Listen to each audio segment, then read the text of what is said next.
강쌤이야. 주주총회 시즌에 가장 무서운 게 뭔지 알아?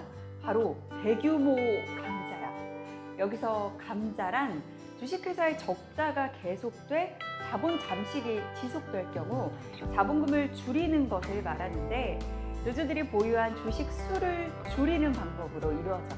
감자에는 주주들의 이익을 증진시키는 유상감자, 주주들을 곤란하게 만드는 무상감자가 있어. 오늘은 100% 피하긴 어렵지만 감자 가능성이 높은 종목을 피할 수 있는 방법에 대해서 얘기를 해볼게. 자본금을 줄이는 감자에는 유상감자와 무상감자, 이렇게 두 가지가 있어. 유상감자는 기업에서 주식을 장내에서 매수해서 소각하는 것으로 주주들의 이익을 증진시키지. 유상감자는 기업의 규모에 비해 자본금이 지나치게 많다고 판단이 될 경우 기업 자금으로 장내에서 주식을 매수해 소각하는 방법인데, 자본금을 줄여 기업 가치를 향상시키고 주가도 높이는 방편으로 활용되고 있어. 주주 입장에선 지분은 그대로 유지를 하면서 지분 비율대로 보상을 받아 이익을 챙기고, 주식 수가 줄어들기 때문에 주당 이익은 늘어나니까 주가 상승 효과를 볼 수 있어서 이중 혜택인 셈이지.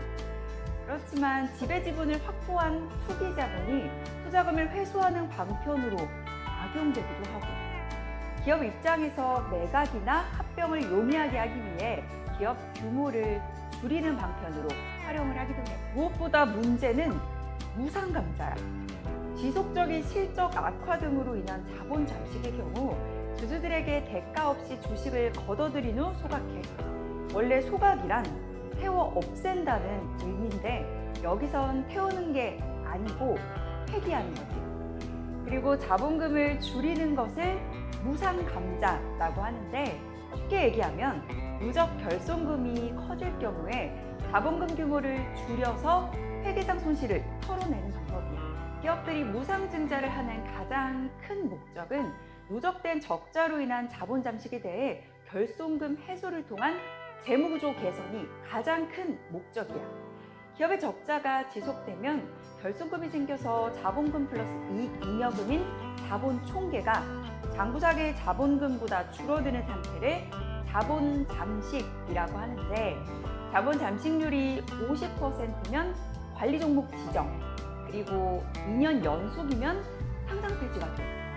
물론 자본 잠식률 100%면 바로 상장 폐지야.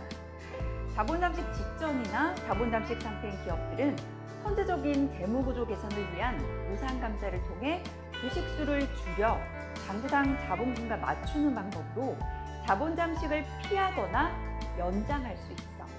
그래서 기업 입장에선 무상감자를 선택할 수밖에 없어. 무상감자는 주식 병합을 하는 방법으로 하는데, 주식 병합은 여러 주를 한 주로 합치는 것을 말해.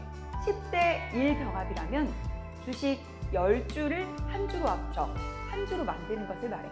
예를 들어 액면가 500원짜리 주식 10,000주를 발행한 자본금 500만 원인 회사가 있는데, 누적된 손실로 실제 자본금과 이익 잉여금의 합계인 자본 총액이 100만 원이 되었다면, 이때 5대1 주식 병합을 하게 되면 500원짜리 주식 10,000주가 500원짜리 2,000주가 되면서 자본금이 100만 원이 되겠지. 그럼 자본 잠식을 해결할 수 있어. 일반적으로 감자를 통해 재무구조 개선을 한 다음 유상증자를 통해 자본금을 다시 늘려 기업의 경쟁력을 회복시키지. 하지만 갑작스럽게 자본 잠식을 공시하고 난 후 무상감자를 시행해 주식 수를 줄이면 재무구조는 개선되지만 주식 병합 이후에 주가가 하락하는 경우가 많아. 주가의 원래 가치를 찾아가게 되는 거지. 한 주에 5,000원짜리 주식이 자본 잠식으로 주가가 가파르게 하락해 1,000원이 되었을 경우, 이때 무상감자를 위해 5대1 주식 병합하게 되면 한 주에 5,000원이 되겠지. 이때 추가적인 유상증자 등을 통해 기업 정상화를 도모하게 돼.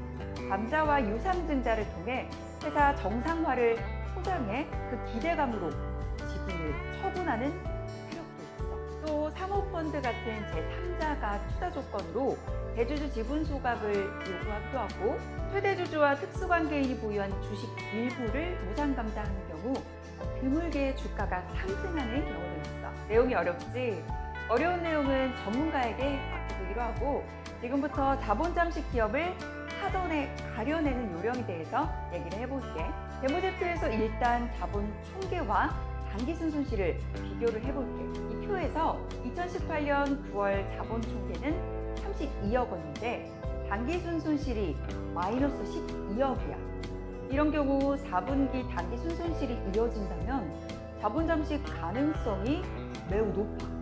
이렇게 자본 총계와 단기순 손실을 비교하면 자본 잠식 예상 기업을 쉽게 알 수 있어. 물론 분식회계나 임직원 횡령 같은 이런 급작스러운 사유로 인한 자본 잠식은 할 수 없지. 그런 경우를 대비해 적자가 2, 3년 계속되는 기업 투자는 삼가야겠지. 또한 한 종목 비중을 총 투자금의 10% 이내로 보유해 리스크를 해지해야겠지.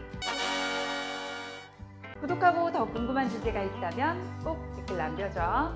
댓글 중에 10명을 추첨해서 김명훈 원장님 저서를 선물로 보내줄게. 그럼 안녕.